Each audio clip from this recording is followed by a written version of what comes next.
What's up, guys? It's your boy, Big Boy Food, back at it again with another video.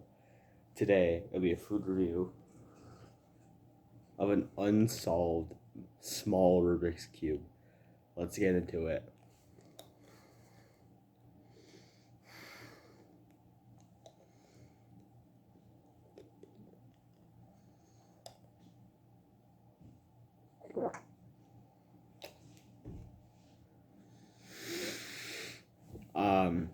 It tastes like math, honestly, and formulas,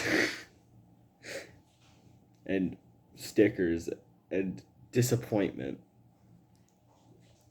So therefore, I'm going to give it a 10 out of 10.